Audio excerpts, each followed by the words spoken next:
What's up, guys? Howdy, brothers. Welcome back to another episode of Whiskey and Water. We are coming at you from different sides of the nation right now. Yeah. I am currently in San Fran. We're Though I coming keep for you- saying San Diego. We're coming at you from the West Coast and the East Coast. East side.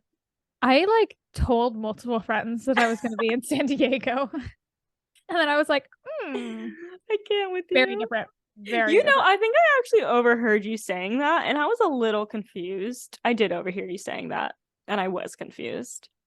Yeah. That happened.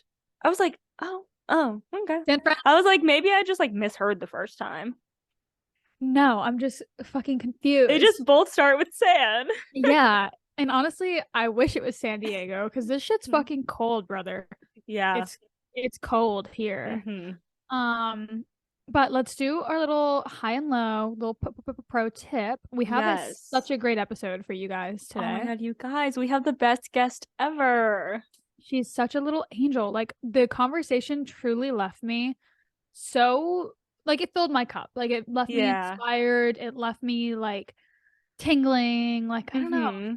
And Great it's episode. cool because we, like I mentioned in the episode, we have had our eyes. So our guest is Dani. She's the founder of Moe Studio, which is a recently launched creative studio in Miami. And we have had our eyes on it for months, because Jess and I are always renting out studios to shoot content in. So we came across it a few months ago, and we've honestly just kept her in the studio on our radar of a place where we could potentially host a panel or rent out for content creation. And so we've known who she is, and we met her a few weeks ago at a brand dinner for this swimwear company called Monse. And the dinner was worth it because we sat next to her and we finally got to meet her. We're like, oh my god, we've heard of you, you've been on our radar. And then we were like, you should come on the podcast. And she was like, oh my god, no, I'd be so nervous. But it's just really cool to watch someone do their thing from a distance and then finally get to know them. And what a joy she is. She's just the cutest little badass entrepreneur, and hearing her story and how Moe kind of evolved was just really, really cool. And I think you guys are gonna find a ton of value in it. Yeah, she's great. And she's been on my radar since before she launched Moe. Oh, really? Her as a content creator. I've always thought her content was so sick.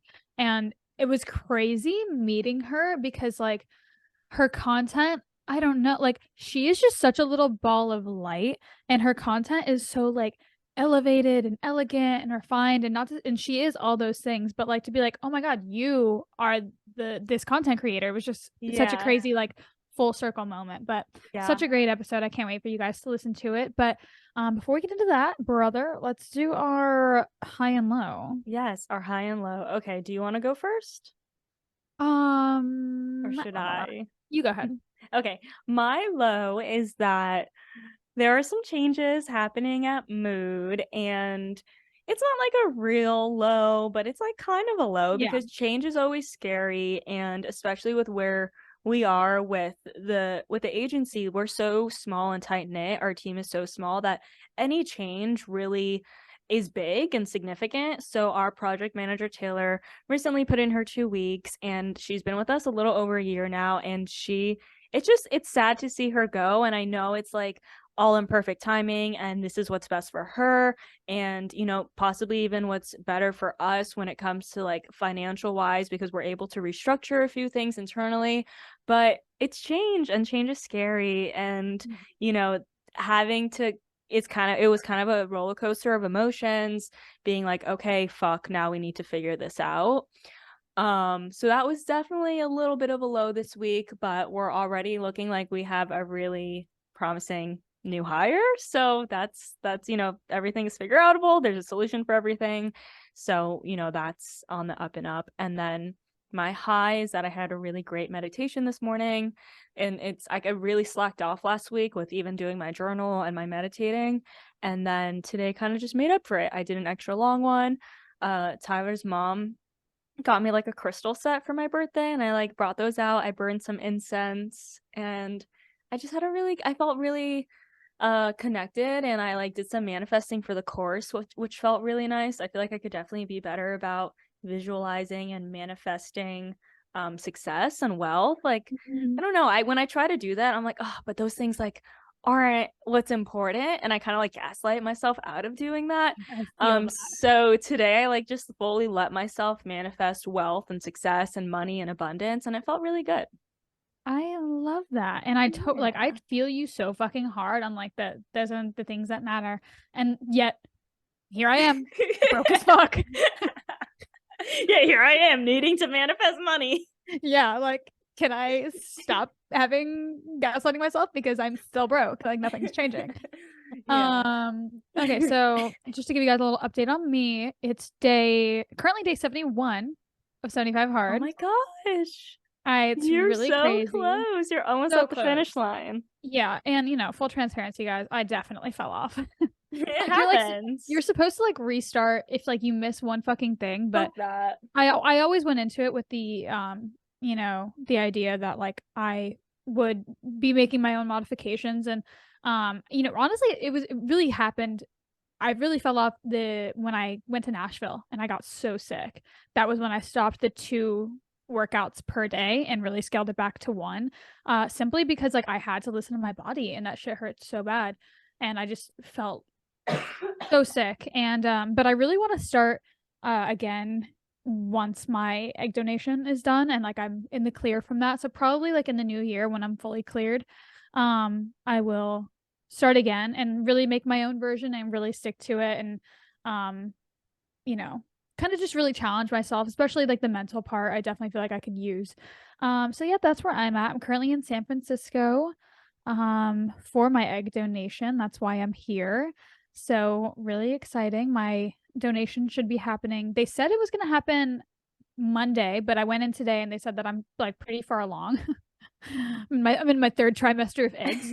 And so it might happen this weekend, which would be great. Like the sooner the fucking better. I'm like for sure. As soon as I can stop stabbing myself in the stomach 3 times every morning, I'll be fucking lit. It's over for you hoes. Yeah. But my high and low, my low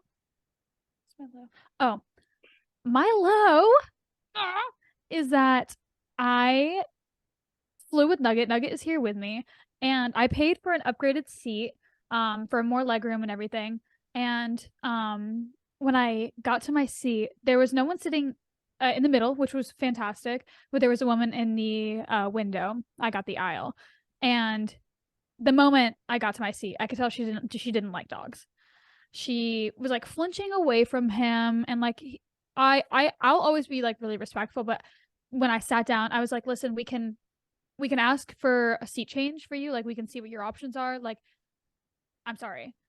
And then I like got about my stuff because like, and I was a little bit like frazzled, like frustrated, like just putting everything down, sitting Nugget down, like getting him calmed down. People are walking by, whatever. And she like a few, like 5 or 10 minutes later, she like looks over at me and she's like, did I misunderstand you? And she's like an older Black woman. She's like, did I misunderstand you? And I was like, what? She goes, did I misunderstand you? I was like, what are you talking about? She goes, you think that you can offer me a seat change? Like, I guess implying that like I should be the one to move. And I was like, oh God. I mean, I'm not trying to do this. Like, we have to sit next to each other for the next 6 hours if you're not going to move. So like, let's not make this weird. I was like, listen, I didn't mean any disrespect. I just don't want you to be uncomfortable. I want to be respectful of your space. And I want to make sure that you aren't uncomfortable with my dog here. And she was like, and like, just like rolled her eyes at me. And then like, just like the entire flight, like she would like knock out and then like she'd like wake up and like look for Nugget and like see where he was. And like like it's just such a shitty situation to like feel so uncomfortable like and about unwanted and like that your dog is taking up space. And of course like he sees the empty seat and he sees the empty leg space in front of him. So like he wants to be in that fucking space because there's more space. As he should. And so like he's like not like trying to sit near her, but like getting closer to her than like my seat. And like she's just like moving her legs and stuff like that and like shying away from him. And like if it had been someone who liked dogs, he would have like sat in the seat and we would have been so comfortable. Like, like what could have been was, it was like so close. I could taste it. And like I couldn't, and it was a red eye and I couldn't sleep because he had to like sit in my lap instead of like sitting in the seat next to me. And it would have been a privilege to have him in the seat next to me anyways, but it was just like uncomfy AF, and our flight was delayed, so I landed at like 2 a.m. and I was just like exhausted. So that was my low.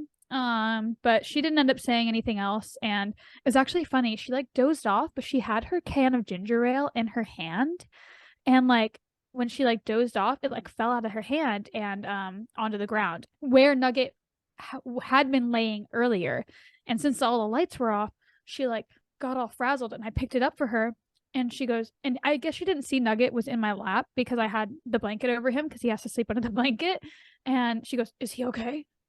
And I was like, "What?" She You're goes, like, now "The you dog." care. She goes, "The dog." And I was like, "Oh yeah, he's in my lap." Like the can did not hit him. But I thought it was like kind of nice that she like cared at all. Yeah, at least she I'm was like, trying. yeah. So that was my low.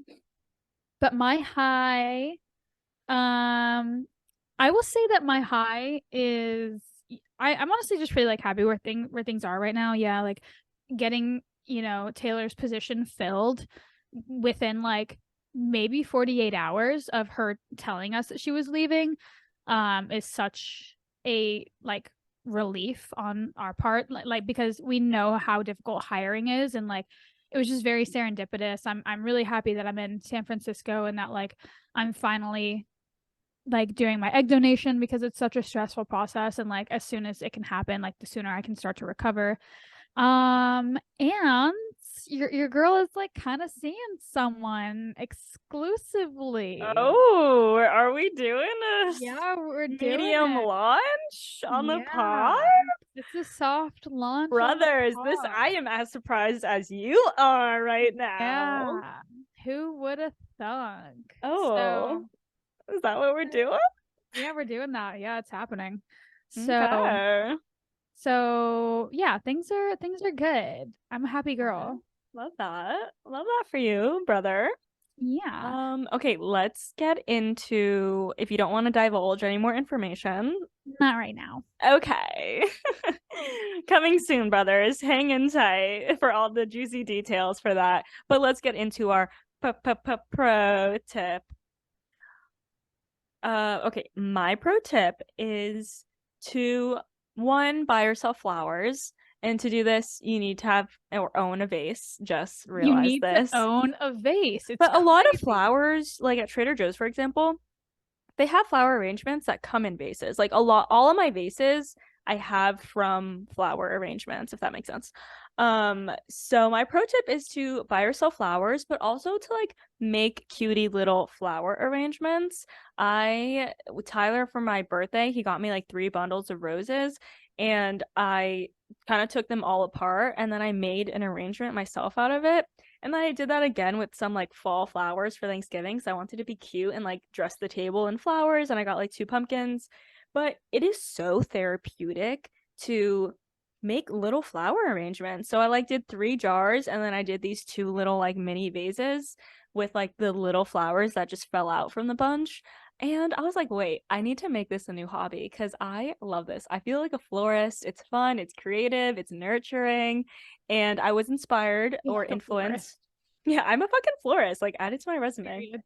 I was inspired by my friend Raimi, I think is how you pronounce her name, right?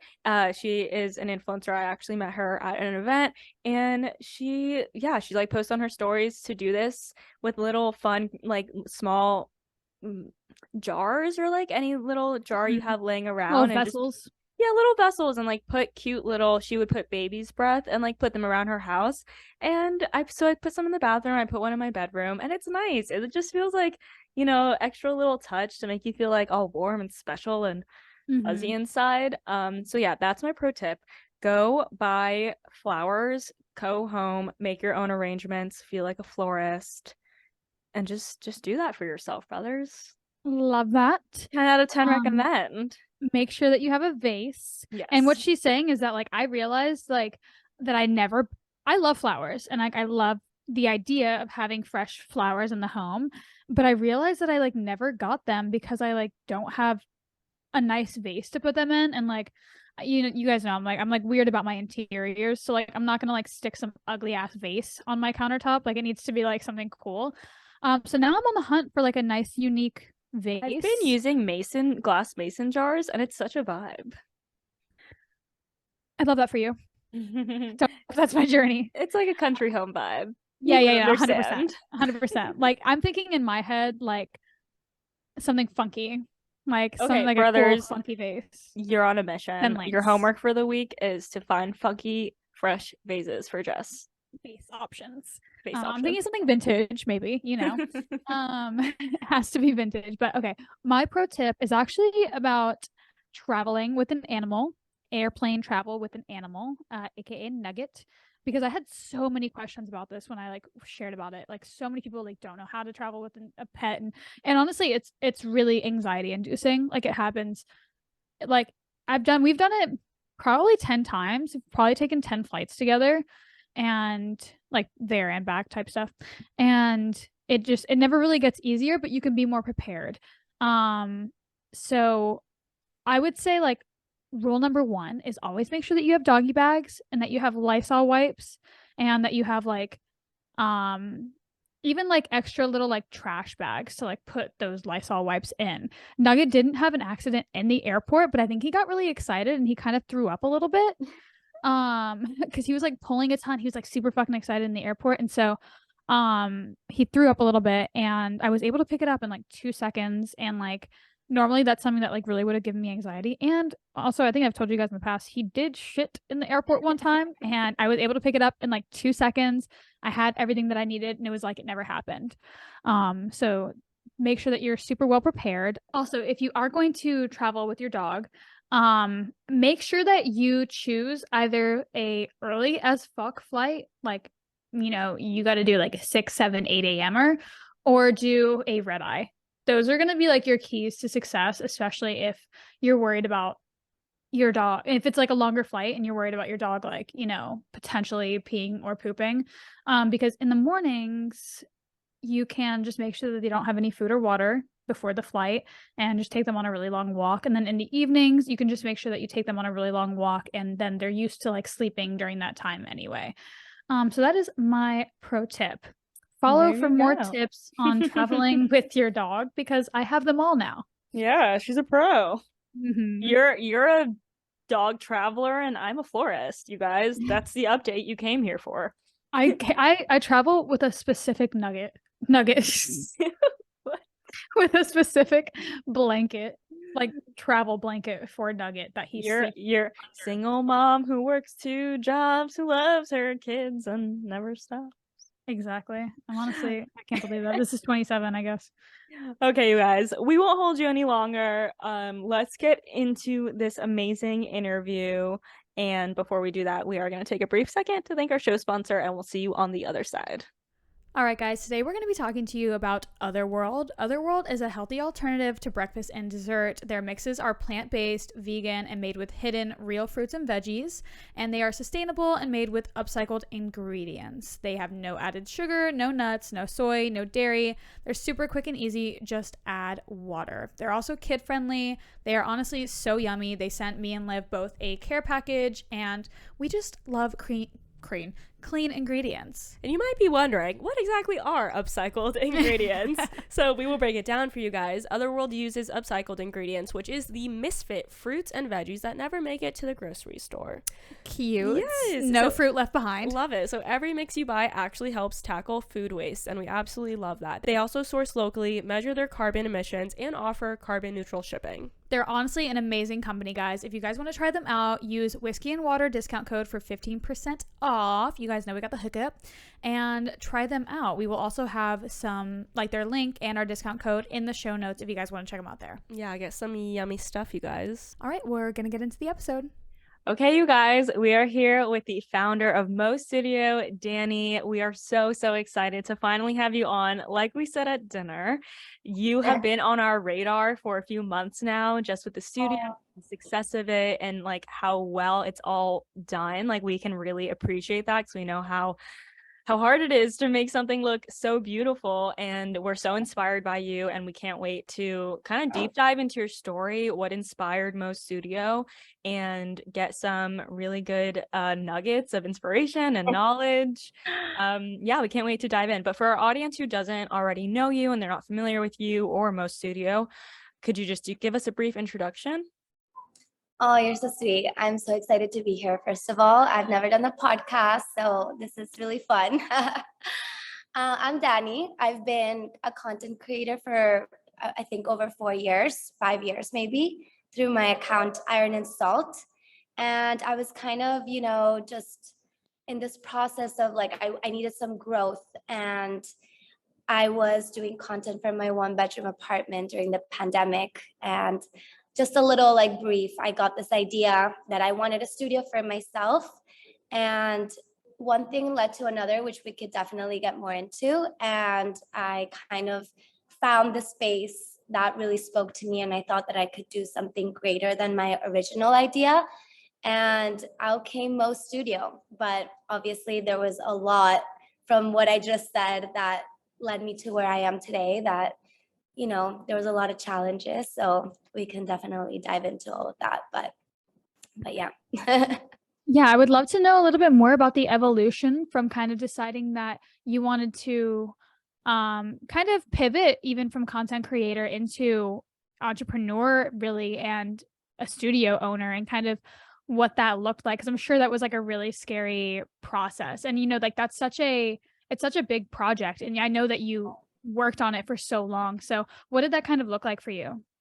So everything was kind of an accident, to be honest, because I never kind of set out and said, I'm going to start a business, I'm going to be an entrepreneur, I'm going to do this. It was kind of the most natural thing that's ever happened to my life. And I think that's the reason why it worked, was because I wasn't forcing anything. I think for years, I always wanted to start a jewelry line called Moe. Moe is a childhood nickname that my friends gave me when I was young, because my name is Daniela Moreno and it was like Dani Moe. And so I always loved that 3-letter word. And I wanted to do something with that one day. And it was always supposed to be a jewelry line, because I love jewelry, and I wanted to design something in Colombia, where I'm from. But then it never came naturally to me. It was always like, every time that I set out to do something, it always felt like a chore. And for years, I always said I wanted to do it, and I never did it. Now with Moe, what Moe is today, it was an accident, because the pandemic came, and I was forced to do all of my content, not only for Iron and Salt, the brands that I was working with, but also I was doing content for clients. So I had like a retainer with different people that expected content from me, even like bathing suit brands. And I had to stand up against a wall and like do that during the pandemic with a tripod. And then one day I was like, I'm very stagnant in this situation. I need to rent out a little studio space so that I can have more flexibility. I was either going to move into a 2-bedroom apartment and make a little studio for myself in the 2nd bedroom, or I was going to get like a little studio.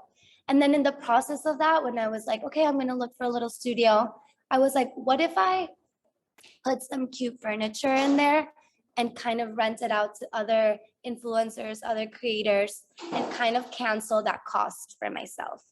It wasn't anything like, I wasn't thinking big. I was thinking, let me open a studio, cancel that cost, use it for my clients, and grow a little bit more with my own stuff. And then I was like, wait a second, like this could be a thing, like this could be bigger than just like canceling a cost. Like this could be a business. And I remember being in the kitchen table with my parents, and I was like, I have this idea. And the way that I was able to actually go forward and finance this whole entire thing was because my dad had fallen off of a bike 2 years ago.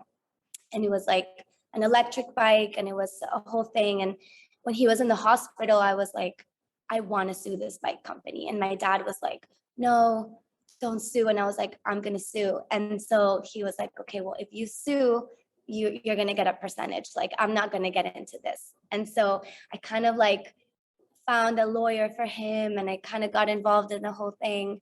And at the end of the day, like, we ended up winning some money, and I took that money and started Moe. And it was, you know, the vision and the business model and everything just like kind of fell into place, because the idea rooted from something that I wanted for myself. And then all of a sudden it was just like, let me take the steps to make this a place for other people. So I'm texting my dad to fall off a bike right now. No, I'm kidding. That's so crazy, and such an interesting like chain of events that happened. And thank you for being even transparent with us and sharing that. Because I think that's like we're like big on just like money transparency and yes, just being, you know, honest about where things are coming from. So thank you for even sharing that. But that is such a crazy ride. And it's crazy to think about, like, oh, you were like, oh, well, I could, you know, open a studio. And then it's like, now it's this like Miami content creator state. Like, that's so incredible. Crazy. And originally I was going to do it in an apartment, and I had this one loft in mind. And when I went to see it, the light didn't quite fit the aesthetic that I had been doing for years, which was a lot of shadow play. And I think a lot of the people who follow me know that that's like part of like who I am. I play a lot with shadows, and I do a lot of, you know, like a little bit more sensual things with like products and things like that. And I was like, how am I going to offer a studio for people if it doesn't have the tools that I need for my own thing? Mm-hmm. So that's when I was like, okay, I have to go back to square one. And I started driving around Miami like a crazy person, looking for things that said for lease, you know, with big windows and bright lights, and knowing that at this point I was going to make a little bit of a bigger investment into the project. And one day I was driving around what is Magic City, and I saw this space. And just when I tell you, like, the intuition that I felt in my stomach, it was like when you meet a man and you're like, that's the father of my children type of thing, you know. It was just like, it felt so right. It was like, this is for me. This is for me. I ran out of the car. I hugged the studio. And when I called, the broker was like, I'm sorry, but we are signing a lease with a restaurant tomorrow morning. Like, it's not available. And I was like, what do you mean it's not available? This is insane. This is for me. You don't understand, sir. Like, this is not, I will not accept this. And so what I did is that I got a lawyer that same day. It was like 3:00 in the afternoon. And I went to his house, and I stayed in his house until like 1:00 in the morning, drafting what is known as an LOI, which is a letter of intent that you give to a landlord when you want to get like a piece of commercial real estate. Look, I don't know what I'm talking about. Like, this is all stuff that I've learned along the way. I had no idea any of these things. And I drafted this letter of intent, and I sent it to like the broker and the landlord and all of these people with a deck of my whole idea and my whole project that I wanted to do for Moe. And the next day they called me and they were like, okay, come in for a pitch. Like, we're not signing with this restaurant just yet. And I had to come into this room with middle-aged men, you know, pitching a project that is completely out of like the realm of understanding, because it's basically like, hi, I'm here to do a studio for influencers. And they're like, we don't know what you know what I mean? Yeah. And so I really had to like persuade them to not sign with this restaurant and tell them that this project brought a lot more value to their neighborhood than a restaurant would, and that I would be able to execute it quicker than a restaurant because there's a lot of permits. And I mean, it was like 3 months of negotiation, and I started in May and I signed the lease in July. And then it was game time of starting to build this thing. And that's when the challenges really, really, really started, because I had no idea what I was doing. I don't have a business partner. I've never done anything like this in my life. And it was really tough at that point. Wow, there's so much to dive in here. Yeah. I love that. One, I love that you knew, like, in your heart that that was the spot for you. And I'm familiar with that area, so I can, like, actually visualize this whole thing, and it makes sense that it would be there, because I also just love that it's, like, called Magic City, like, it's where magic happens, like, you should be there.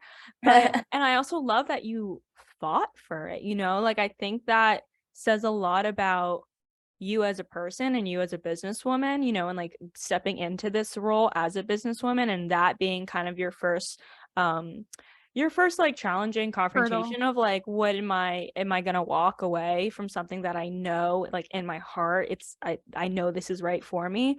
And it's a good question, because, you know, it's like when to grit and when to quit, and I just love that you knew it was right and you went for it and you fought for it. You know, not everyone would have fought for it like that. They would have just been like, okay, oh well, it wasn't meant to be, on to the next one. But you knew in your heart it was meant to be, and you went into a very intimidating situation. We know better than anyone that middle-aged white men have no idea what an influencer is. Or the value, or like how, you know, lucrative the entire creator economy is. So I think that is just so cool and so admirable.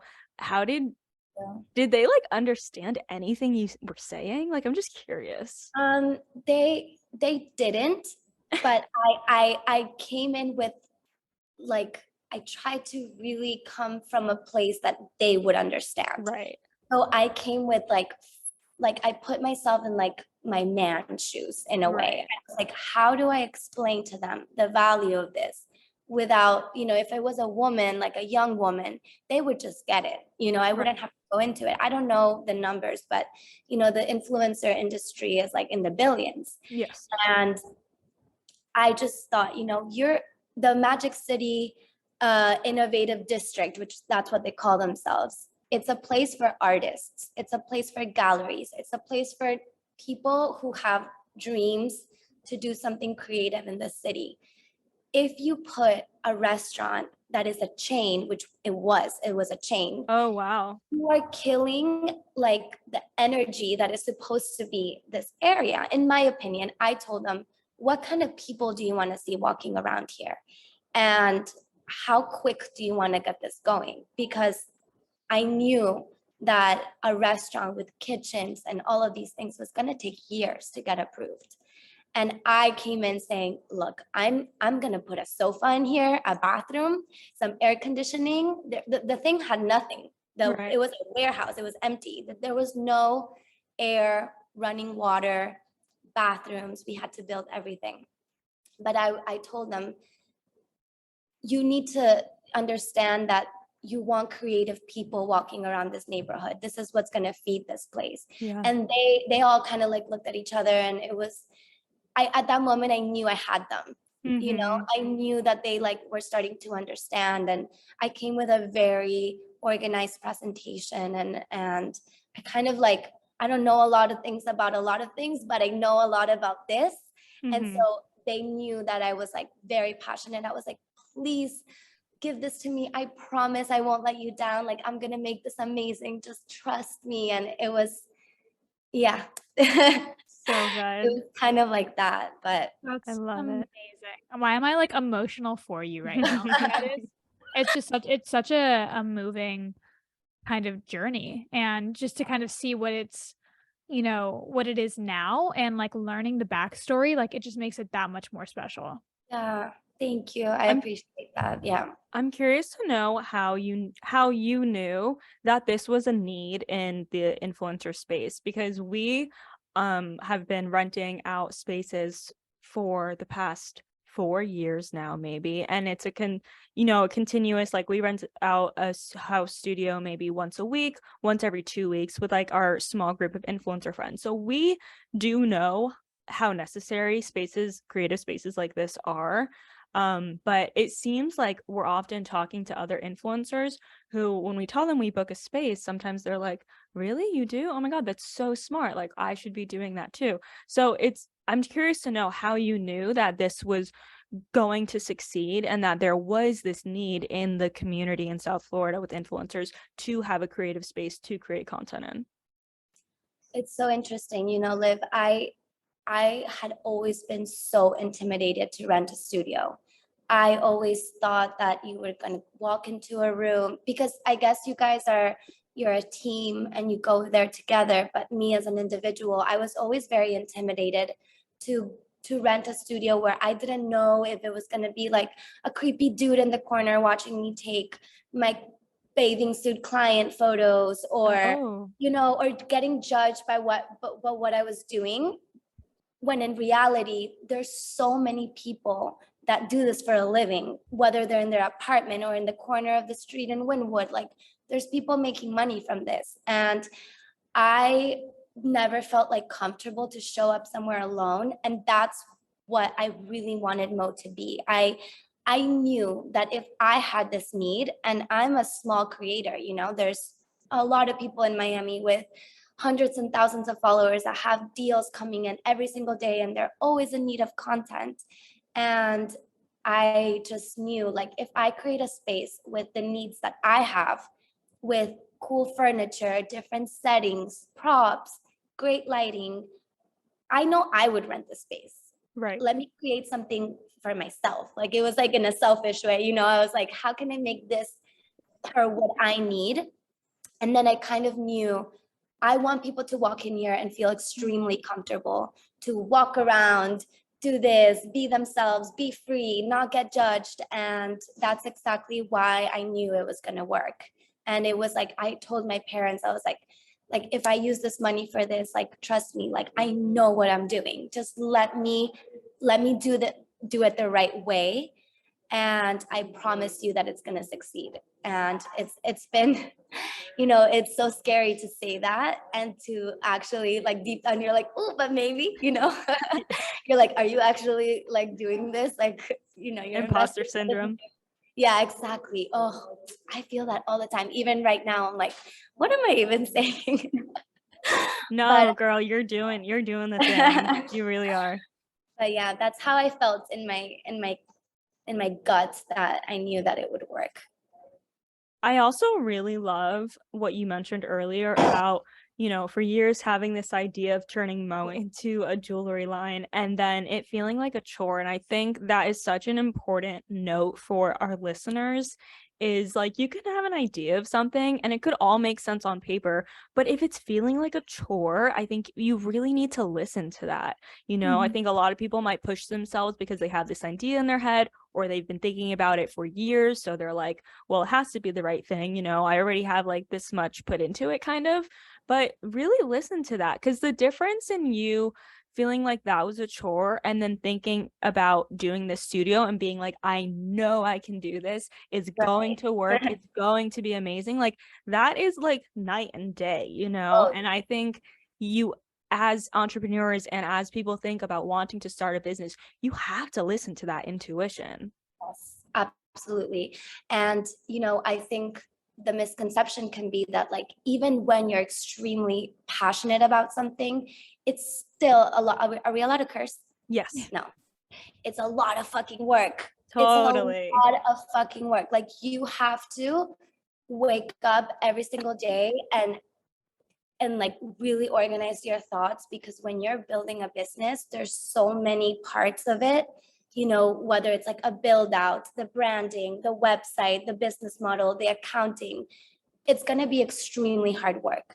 So if you feel it like a chore, it's I would never say to do that, because it's going to be a lot of work anyway. And with Mo, everything was so seamless for me, because even though there were so many challenges, and every other day I would be crying on the floor and, panic attacks here and there, whatever, I knew the big picture, and I was so certain that this was what I wanted to do, that I never felt like, oh, I have to do this. You know what I mean? Right. so much fire inside of me that I just became like a little machine. And with the jewelry line, it never felt like that. So I completely let that go, at least for now in my life. I was like, if I'm not out there looking for manufacturers, looking for this, calling these people, no, like this is never going to work, because I'm like, I'd rather watch Netflix than do that. And so that's, you really have to listen to your intuition when starting a business, because it is a lot of work. Yeah. And I think people are scared to kind of go outside of their realm a little bit. Like, just because something makes sense to you doesn't mean that you have to pursue that, right? Like, I remember for so long, people would always tell Olivia and I, like, oh, you guys should always start a bikini line. Like, we heard that a million times because like we always were in bikinis and like we loved them. But I was like, I was never like passionate. I was never like, yeah, I really want to do that, right? But, like launching a creative digital agency like that put a fire in our souls and under our ass, and it really did come so seamlessly to us. So I think that people are a little too scared to pivot and kind of go outside their comfort zone, but that's really where so much like liberation and like love and spirit lies. Exactly. All the magic lies in that. Yeah. And I think there can be a beautiful balance of both, doing something that makes sense with something that's like within your realm, but also something that doesn't feel forced. Like if we were to make a bikini line, it would feel forced. And we thought about it and we talked about it, even like making a lingerie line. Like we like had these ideas and we're like, yeah, we could make it so good. But then like things just never got done for it. And I think that's very telling. Like you said, it needs to put a fire in your heart, but it also needs to put a fire under your ass. I think like that's a really good thing. Like, yes, totally. Like ask yourself, is this putting a fire under my ass?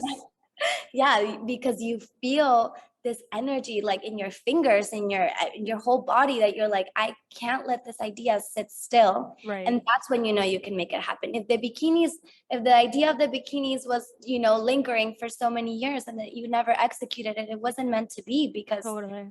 Here you guys are doing like an amazing work, an agency and a podcast, and you're passionate about it and it's working so amazingly. Then the bikini line would have been like 2 seasons and you've been like, fuck it. Yeah. No, it's so true. And I love what you said about like feeling it in your fingers, because like I thought that was like a me experience, because like every time I'm like taking like a litmus test of like something that I feel passionate about, I'm like, okay, where do I feel it radiating in my body? And when you like feel things like in your fingers, I feel like that's like the furthest point where things like, because yeah, you could feel it in your heart, you can feel it in your head, you can feel it even in your stomach and your chest, but when that shit's in your fingers, like that's when Yeah, I never thought about it like that it's like the farthest point from your body, but it's true. Me neither. Like, it just makes sense right now. Yeah, it just makes sense. Like we're all going like this. But yeah, you're right. It's just there's so much energy when so yeah. I would love to know more about, first of all, did you go to college? Do you have a degree? Yes. And what is that in? I went to FIT in New York and I did a communications degree. And then you too. And then I went to, I was there only for like 2 years. And then I came back to Miami and I did a FIU study abroad with a college in Madrid called ESIC. And I did a marketing one there. So I graduated, with my bachelor's. I worked in agencies. I used to hustle as a teenager, and I would go to like the swim weeks and I would check in people at the door just because I wanted to be there. Or I thought that I wanted to work in fashion, and then when I got to New York and I went to FIT, I realized that my passion wasn't with that, and everybody else took it so seriously, and I was more of like I think I had more like a business heart than actual like material things. I don't discredit it at all. Like I think it's amazing the people that have that passion. But for me, I got there and I was like, okay, this is not for me. Yeah. I need to get out of here and I need to sharpen more my communication skills. And I wanted to write and I wanted to like work in an agency and just, be more like in a workforce environment. So Gotcha. So, with that being said, you don't have a business degree and you are creating this incredible business. How would you say you've navigated all of these aspects of starting a business? Like a lot of times I think we glamorize being an entrepreneur and being a business owner, but like you said, it is fucking hard. And there's a lot of shit that people don't prepare you for. And there's a lot of stuff that just isn't glamorous. Like a lot of business logistics and taxes and financial shit. So yeah. I'd love to know how you've navigated, starting this business without a technical business degree and kind of just like learning as you go. Right. So when I got the idea of Moe, and I kind of had like a whole business plan in mind where I kind of just dissected it, I wanted to be 4 different types of rooms. I want this to be the pricing. I came to a couple who's really like my best friends, like since I was little. Valentina, from the founder of Sana Skin Studio. Her and I have grown up together since we were like babies. We went to the same school in Colombia. We've had the same upbringing. And so her and her husband, George, started Sana. And they have, obviously executed an incredible business, and they're incredibly smart when it comes to business. I came to them with this idea, and I was like, especially to George, I was like, what do you think of this? And he told me, you need to do this. You need to, no matter what obstacle you have, you need to keep going. And for me, that was kind of a green flag to do it, because obviously Sana is so successful and they really know what they're doing, that at the beginning, I used them a little bit as mentors. So I sat down with George one day and he was like, you need an accountant, you need to do this, you need to do that. And they gave me a checklist, like a to-do list almost. And from then on, like from that checklist, I've just figured it out. And I would just Google, a lot of the things I didn't know how to do it. I hired Year Round, which is a branding agency. One of my really close friends, Allison, she helped me develop the website and the logo and all of these things. So, with help, I think you have to ask people that are already in business when you don't have a business degree and you don't know what you're doing, because I had no idea what I was doing. But you tackle things like a pyramid, and then you go, what is the most important thing? Almost like inverted. And you say, okay, I need to take each thing little by little by little, and every day scratch things off, and eventually it just kind of comes together. Obviously it's a lot harder than what I'm making it sound like, but I think asking people for help that already have this beautiful business developed, and being like, how do I kind of replicate that? How do I launch this thing? How, their advice was just like, invest in people and it will come out beautiful. And I think that's what I did when it came to my photography, my videography, the furniture that I chose, everything. I wanted it to be quality so that people would come back. So good. I absolutely love that advice. I think mentors should never be, taken for granted or overlooked. I think it's so important. And like you said it, you said it perfectly. Like what you don't know, ask others for. And I think being resourceful within your network. And I know this is something Justin and I do all the time. Is like when we hit a bump in the road, we sit down and we think, who can we call? Like, right. Who can we call out of our friends for advice on this? Who would know? And we reach out to people like almost every day, I would say, about like their insight. And, it's interesting because there's the two of us and we often use each other as sounding boards, but they're like, we don't have a business degree. So we are very quick to reach out to our friends who we know have been in business for, a decade, or they're invested in multiple different projects and things like that. We are very quick to reach out to them and they're always so happy to help. Like people want to help other people. And I think a lot of people will be scared to ask for help and will be scared to reach out because they don't want to seem like they don't know what they're doing.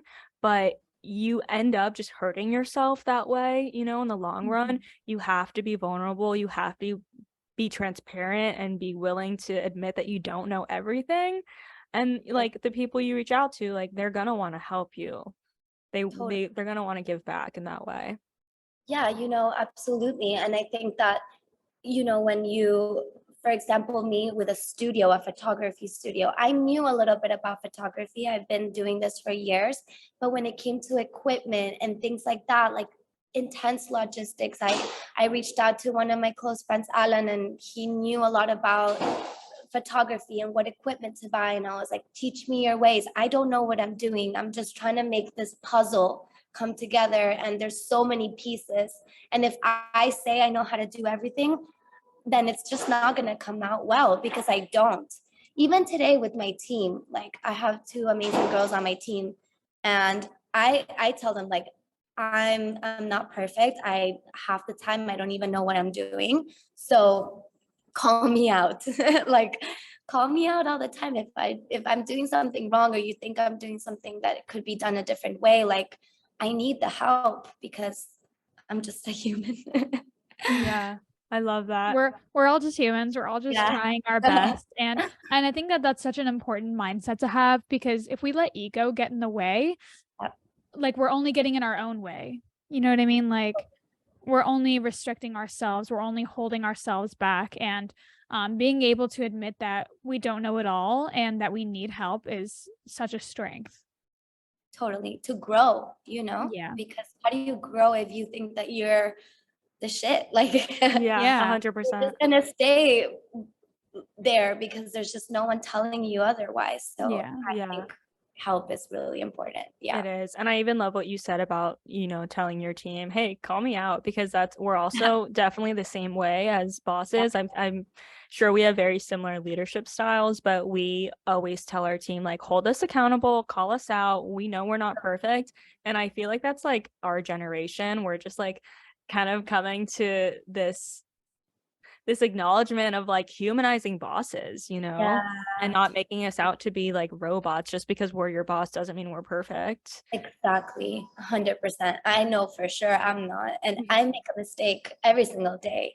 And, I think it's okay though, Yeah, that's what it's about, is making mistakes and learning from them. And something that Olivia and I say every single day is there's no losses, just lessons. Like, there's failure is such a abstract idea to us, because there is no failure if you just choose to continue on and learn from the mistakes. Absolutely. Absolutely. I think the first week that I had started Moe, I had to let someone from my team go. I had 3 people, and it was the hardest thing I've ever had to do because I had never had employees before. And I realized like I made a mistake with one of them, and it wasn't their fault, but I kind of just hired someone that wasn't fit for the role, and having to sit down and look at them in the eye and say, I'm sorry, like this is your last day. I was shaking. Like I was, I had never done that before, and it was really scary for me. And it was only a week into this whole thing. And it was a lot of lessons for myself. Next time I hire, I have to have a few more interviews. I have to give them some test projects.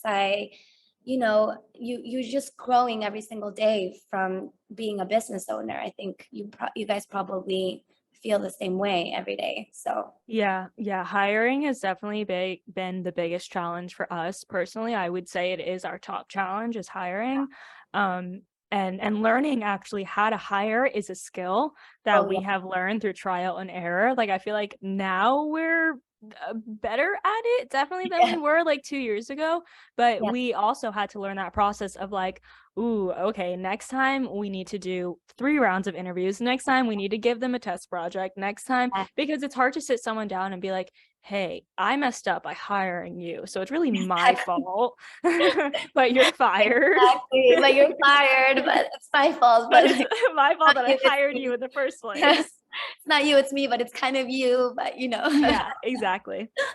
What would you say has been your biggest challenge so far with Moe? Oh,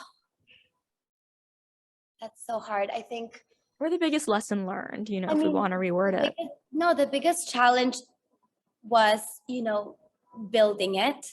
I think that I was in a really bad place up until the point I launched, because every day was a roller coaster. Permits in Miami are insanely difficult to acquire, and it was just a lot of my emotions were put into the project. So when something didn't go the way that I planned, I would really get into like a bad place, and there was constant things that were, oh, we can't launch now, we have to wait 3 months, and I already had employees hired and I didn't know how I was going to pay them, and I didn't have air conditioning in the unit, and it was the day of the campaign and there was no air conditioning, and it was a hot box, and I was having a panic attack because the models were going to freak out. It was just like constant things like that I had to really learn to get control of my emotions and be patient and live in the moment. And I think that that's the biggest thing that this whole thing has taught me, that every day is going to come with a different challenge. But if I overwork myself emotionally, then I'm never going to make it, Right. because it's a lot every single day. So I think learning to just take things one thing at a time and know that everything has a solution and everything really does happen for a reason. I think that that's been, also I'm alone in this business. I didn't have a partner, which I think that if you're able to find a business partner that you actually get along with and that you bring some strengths and some weaknesses and you balance each other out, I think that that's really helpful. I think doing it alone, quote unquote, was really difficult. I had my mom that really helped me along the way with a lot of things when it came to permits and things like that. But now that the business has launched, she's, completely out of it and I'm handling everything myself.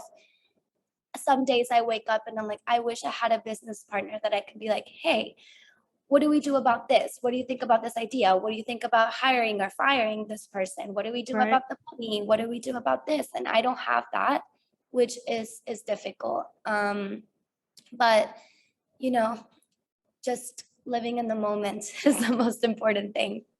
Yeah, and I love what you said about like having to reel back your emotions. Yeah. Because it's like it's hard because you want to be invested and you want to be passionate, but you also in a way need to disconnect yourself to a certain degree, because business is business at the end of the day, and you kind of have to look at things in a very tactical, practical way. Like, okay, this didn't work out. What are we doing? How are we moving forward? Versus like, fuck, why didn't this work out? It would have been so good this way. I wish we could have did this. And like, all like those expectations and like the vision you have for something. It's finding a balance of both, really, because you also can't be a cold-hearted robot, because Right. how are you supposed to be passionate about something, Right. Yeah. I think that's exactly what you just said. It's like finding a balance between those two things and not letting your emotions take too much of the business, because it is business. And like, if a business fails, you're still healthy and alive and everything is okay. So I think Yeah, I love that you said that. That's something we often remind ourselves too, is like when something is giving us anxiety, like just to sit down and be like, is this going to kill me? If the answer is no, we're okay. We're good. we're okay. Like It's everything is okay. Like I think Yeah. immediately things will just give us anxiety. We get into fight or flight, and then we think that we're like subconsciously we think that we're gonna die. And it's like Yeah. firing this person is not gonna make us die. Like we'll be fine. I know I get so anxious with things sometimes, and I have to be like, it's okay. Totally. Yeah. Yeah. So good. What advice would you give for someone who's been thinking about taking like a leap of faith like this, but hasn't quite pulled the trigger yet? I would say do it. Do it if you really want it. Like, if it's something that keeps you up at night, if it's something that you dream about, honestly, like, if you feel that passion, it is a lot of work, but the outcome is so rewarding. Like, you don't understand how I feel when I see people coming into the studio and they tell me thank you for opening this. I had such an amazing day. This was so much fun. I just get goosebumps all over my body because that's just the most rewarding thing. It makes it all worth it at the end. Like the tears, the stress, all of the money, it all comes back to you if you do it from a place of passion, and if your heart is really into something. I think that it's a no-brainer. It will work out if you're genuine about it. So I just say do it. Fucking do it. YOLO. YOLO. Exactly. YOLO. It's true. Profound. You're so cute. What do you feel like is next for you? Girl. I know you're like just getting started, but I don't know. I see such a bright future ahead of you. Yeah. Oh, thank you. I don't know. I think my whole thing right now is growing Moe as much as I can. Just making this first location just be like the most successful that it can, and switching up the rooms, the furniture, and just giving people like a lot of value. I think that that's really important to me. I've always loved photography, and I love now interior design is like a huge passion of mine. I love looking at chairs and tables, and I don't know if in the future I would love to open a Moe in a different city, or just I feel a connection with like studios now, and I think that if I can do this for a long time, I would love to. Collaborating with a brand or something in the future would be amazing. I don't know. Right now, I'm like 3 months into the launch, and I'm like, how do I grow this baby? You know what I mean? But yeah, I see Moe nationwide. No, stop. Moe New York City, Moe LA, Moe Dallas. I would die. Telling you. So what does success at Moe look like for you? Is it getting, it booked out every day by different creators? Is it having brands come in? Like, what does that look like for you? I think, well, I love to cater to different types of people. So even if it's just a girl that doesn't even have a social media, but she wants to come in and take portraits, which has happened, I want the space to be, cater to a lot of different people, not necessarily just big brands. Obviously, when big brands come, it's a dream come true, and I want to pinch myself, and I'm in a little corner with my iPhone taking behind the scenes videos, and it makes me so happy. But just seeing the average person come in and having like a really empowering moment, thinking I just took photos of myself and I feel really good about myself and I'm in a safe place, that to me is complete success. When I see that, I love seeing people just feel really good about themselves and leaving happy from the studio. And I think a lot of people, like I said, they get really comfortable once they're there. Even if they get there and they're a little shy, we're like, what music do you want to listen to? And they're like, oh, can you put Rihanna really loud? And we're like, hell yeah. And then they get really comfortable, and they just kind of bring their creative side out. And I think that that's what makes me the happiest. That's what I really wanted when I was creating this whole place. So yeah, I love it. Mission accomplished, I would say. That. Beautiful. My last question for you is, what inspires you? Because Jess and I, when we first came across the studio, we checked out the website, and like the launch shoot and the vibes of like the video and the photos, we were like, this is the video is so good. We were like, this is such a vibe, and everything is just so unique but still trendy, very on the pulse, but like it's definitely, you can tell it's like someone's vision. Like you can see that it is a vision. So I'd love to know like what inspires you. Can we talk about the campaign for a second? I have yes, absolutely. Yes. So I mean, what inspires me, I love Scandinavian culture. My boyfriend's Norwegian, but even before I met him, I was always obsessed with the Scandi girls and just like cool, a lot of furniture comes from Copenhagen, and a lot of that type of funkier style just really resonates with me. I love the colors and the vibes, and I love simple things with a touch of coolness and funk to them, but always staying very minimal and chic and not over the top in like a flashy way, but still like things that are of quality. So when designing, well, not designing, but when creating the vision and the mood board for my campaign, I knew exactly what I wanted. I knew I wanted like a guy like Daryl, a girl like Jen, and Tara like was the star of the shoot. But I had those roles. I just hadn't put a person in. The only person that I would manifest for like 6 months, ever since I thought about Moe, I knew I wanted Jen from Endlessly Love Club to be in my campaign.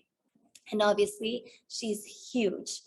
And it seemed very far-fetched with the budget that I had, lol, to like get her to be in my campaign. But I would write every single day in a journal, like Jen is the muse of Moe, Jen will be in my campaign, and I would write it all the time.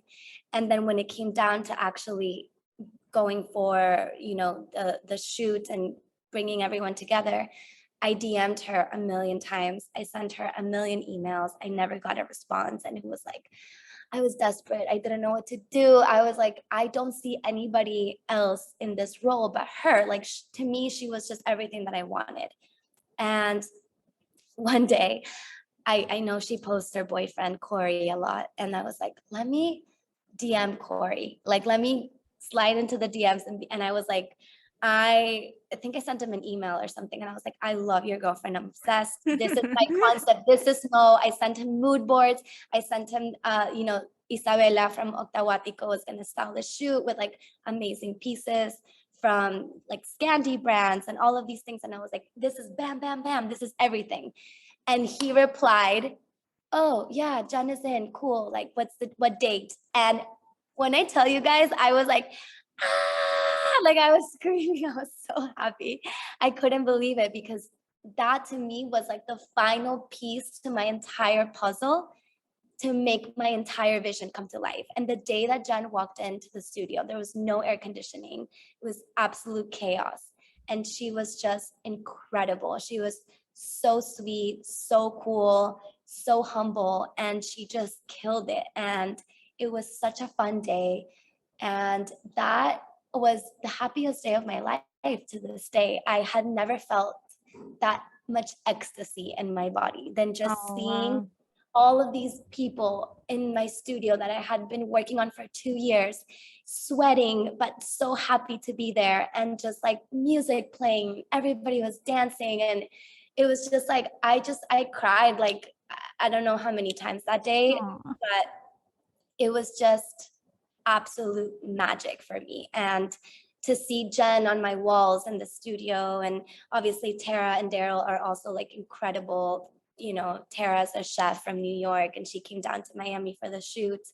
I had a very small budget for all of them, and everyone was like, this project is cool, we want to be a part of it. And to me, that was just so amazing. I can't even explain. Like, it was just surreal at that moment. So yeah, I can only imagine. I get very excited about this part. No, it's my favorite part. And literally, you made me tear up, because you can just like, I can feel your passion for it, and it's just so, it's what a surreal moment for you, and to start the launch of the studio on that high note, like to have these idols of some sort be like representing your brand and this project, this baby of yours, is so cool. No, it was the most magical feeling in the world. And I remember like 6 months later, I had a dinner with Jen, and she told me that was one of her favorite shoots that she's ever done, and that she's never felt so happy in a shoot, because the energies and the vibes were so positive. And I was like screaming like, yes, yes. She was like, I left so fulfilled from that shoot. And Jen has worked with Chanel, YSL, a million brands. Yeah. And she just, for her to tell me that was just, I don't know, it just made me really, really emotional and happy, because yeah, and so validating for you, for wanting to create this amazing space of energy. Like Yeah. that's all. That's so It's incredible. beautiful. Yeah. Surreal. It was We surreal. we are so thrilled to finally have you on the show. What an amazing conversation. What an amazing story. If our audience wants to follow your journey and follow Moe, where can they find more? Well, you can find me personally at Iron and Salt. It's IRONNSALT. And then at We Are Moe Studio is my studio. So that's me. Yeah, and if you guys are in South Florida, definitely check out Moe. It is such a beautiful studio. We'll definitely have to pop by soon.